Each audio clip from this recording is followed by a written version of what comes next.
Oke, Assalamualaikum warahmatullahi wabarakatuh. Hari ini kita akan bahas bentuk kedua dari simple past tense. Kalau kemarin kita membahas tentang nominal sentences atau kalimat nominal di mana di dalamnya kata kerjanya menggunakan to be atau kata kerja bantu. Sekarang kita akan bahas tentang simple past tense dengan bentuk verbal sentences, atau dengan kata lain sebuah kalimat yang memang sudah mempunyai kata kerja asli. Sekali lagi, kalau dalam verbal sentences adalah sebuah kalimat yang memang sudah mempunyai kata kerja asli, bukan kata kerja bantu atau to be. Oke, sekarang kita langsung saja. Sebelum masuk ke penjelasan, silahkan perhatikan ketika katanya itu dicetak menggunakan warna hijau, berarti dia berposisi sebagai verb 1. Ketika dia dicetak menggunakan warna merah, berarti dia berposisi sebagai verb 2. Ketika dia dicetak menggunakan warna biru, berarti dia berposisi sebagai subject. Sekali lagi, kita di sini sedang membahas simple past tense, jadi mau tidak mau kita akan membahas kata kerjanya itu dalam posisi past atau sudah terjadi. Secara umum, kalimat verbal dalam simple past tense itu mempunyai dua macam. Yang pertama regular, yang kedua irregular. Yang dimaksud regular sama irregular itu bukan subjeknya, bukan objeknya, bukan keterangannya, tetapi kata kerjanya. Ya, coba kita perhatikan sini. Di sini ada verb 1 yang kita cetak warna hijau, ini verb 2. Kita mau dari yang regular dulu ya, yang beraturan. Kata kerja beraturan itu di dalam simple past tense biasanya diakhiri oleh huruf D atau ed. Coba bisa dilihat sini ya. Contoh yang pertama, close, verb 1-nya. Kemudian verb 2-nya close, tinggal ditambahkan D saja. Kemudian yang kedua open, terus kata kerja bentuk keduanya atau past tense-nya adalah open, tinggal ditambahkan ed atau huruf ed. Yang ketiga ini delayed, nah ini tinggal ditambahkan huruf D juga di belakangnya. Jadi sekali lagi, kata kerja di dalam simple past tense yang bentuknya beraturan biasanya hanya ditambahkan D atau ed di belakang kata kerjanya. Kemudian yang bentuk kedua yang irregular, nah ini coba perhatikan, ada verb 1, ada verb 2. Nah, di sini tidak menggunakan tambahan D atau ed karena memang tidak beraturan, jadi perubahannya bisa signifikan sangat berbeda. Contohnya, go tidak tinggal tambahkan D ketika dia menjadi past tense, tapi berubah menjadi when. Eat menjadi ate. Speak menjadi spoke. Oke, pertanyaannya apakah ada rumusnya untuk yang regular maupun yang irregular? Sekali lagi, tidak ada rumus pasti, jadi mau tidak mau kita harus banyak membaca, kita harus banyak searching supaya lebih paham lagi ya. Jadi bukan dihafalkan, tapi difahami. Ketika udah paham, insya Allah pasti hafal. Oke, sekarang kita masuk ke penggunaannya. Sekali lagi saya tekankan, di sini kita membahas tentang simple past tense, maka yang akan digunakan adalah verb 2, bukan verb 1. Sekali lagi, verb 2 bukan verb 1 secara global, tetapi kita akan lihat penggunaannya secara spesifik atau secara rinci dalam kalimat positif, negatif, dan interrogatif. Sekarang kita yang regular dulu ya. Oke, kita lihat polanya di sini. Kalimat positif, he closed the door last night. Coba dilihat di sini, the door last night sebagai salah satu keterangan kalau memang ini sudah dikerjakan.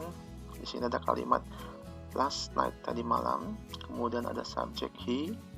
Nah, kita akan concern pada verbnya. Di sini bisa dilihat dicetak menggunakan warna merah.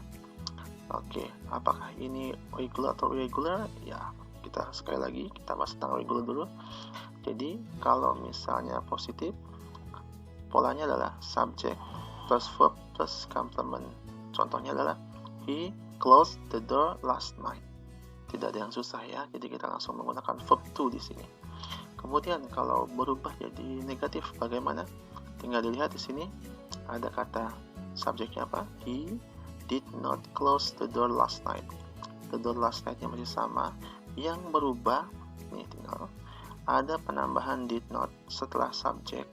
Kemudian close yang tadinya ada tambahan ed-nya berubah dicetak menjadi berwarna hijau karena di pola negatif kata kerja yang digunakan bukan verb to tapi verb one. Oke, kemudian selanjutnya kalimat interrogatif. Cara membuatnya tinggal dibalik saja. Yang tadi posisi did-nya itu berada setelah subjek dibalik berposisi sebelum subjek. Bisa dilihat sini. Did he close the door last night? The door last night tidak ada perubahan. Sekali lagi dalam interrogatif yang digunakan adalah verb one. Jadi did-nya berpindah di sini, subjeknya yang tadi berposisi sebelum did berubah ya. Jadi tinggal dibalik saja. Oke, kita lanjutkan. Sekarang yang irregular ya, yang tidak berurutan. Kurang lebih sama seperti yang regular tadi. Kita lihat sini. Ada she went to Anjatan yesterday. Nah, di sini tidak ada perubahan sama sekali, tetapi sudah bisa dipastikan bahwasanya ini menyatakan kejadian yang sudah terjadi, yaitu kemarin she went to Anjatan yesterday. Ada subjek, kemudian saya langsung tambahkan verb 2-nya, yaitu when. Kemudian kalau yang negatif sama seperti yang regular tadi, she ada tambahan did not, kemudian yang tadinya when verb 2 di positif berubah menjadi go verb 1 ketika dia berposisi sebagai kalimat negatif. Kemudian sama juga dalam bentuk interrogatifnya, she yang tadi posisinya di depan berubah berposisi setelah kata did dalam bentuk kalimat interrogatif. Oke, di sini ada catatan. Catatannya adalah semua subjek diperlakukan sama. Jadi apapun subjek yang ada di sini, mau itu kalimat regular maupun irregular bentuknya, itu sama semuanya. Mau itu they, we, I, you, she, he, it, dan lainnya, tetap tidak ada perubahannya. Jadi misalnya he mau diganti dengan kata they juga bisa. They closed the door last night. Kemudian they did not close the door last night. Kemudian did they close the door last night. Nah, jadi tidak ada perubahan sama sekali ya. Jadi apapun subjeknya diperlakukan sama seperti rumus yang sudah dijelaskan di awal. Oke, kalau sudah paham, kita akan coba diskusikan satu kalimat di bawah ini. Ada Paijo and Piaggio push that car last night. Oke, pertanyaan pertama saya, apakah kalimat ini termasuk simple past tense? Ya, karena di sini ada kata last night, berarti sudah terjadi. Kemudian yang kedua, apakah kalimat ini termasuk ke verbal atau nominal? Oke, bagus, kita lihat. Ada kata kerjanya tidak? Oke, ada di sini. Berarti dia termasuk ke dalam verbal sentences. Kemudian selanjutnya yang akan kita lihat, ini bentuknya regular atau irregular. Oke, bagus.